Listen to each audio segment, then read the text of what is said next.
সারা পথের তৃষা কেমন করে মেটাবো, খুঁজে না পাই দিশা।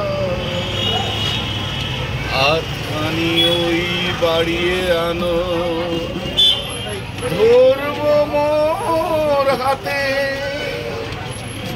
ধরবো তারে, ধরবো তারে, রাখবো তারি সাথে। শুধু তোমার বাণী নয় গো হে বন্ধু হে প্রিয়, মাঝে মাঝে গানে তোমার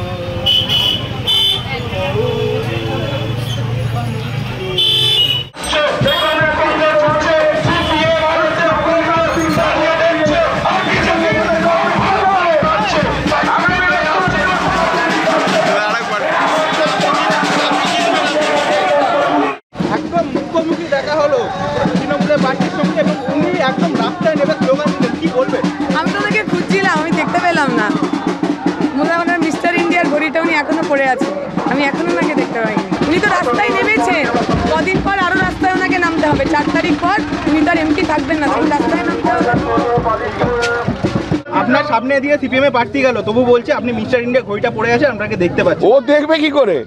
ও তো মিস ইউনিভার্স, নিজেকে সোফিয়া নরেন ভাবতে আরম্ভ করেছে, তা কি করা যাবে? দেখবে কি করে? সবাই তো দেখতে পাচ্ছে, ও তো মিস ইউনিভার্স। ও ব্যক্তিগত এরকমভাবে চালিয়েই যাবে, আর আমাকেও বলে যেতে হবে। 9 বছর ধরে জেএনইউতে পড়াশোনা করছে, থিসিস সাবমিট করতে পারছে না। কত বড় পণ্ডিত বলো, কি আছে? হেরে ভূত হয়ে চলে যাবে, আবার চলে যাবে, কোনো আন্দোলনের সঙ্গে জড়িত নয়। ওরা হচ্ছে কি জানো তো, old wine in new bottle. CPM সেই সিপিএমেই আছে, তো বটলটার এখন ব্র্যান্ডিং হয়েছে। ব্র্যান্ডিংটা কি জানো?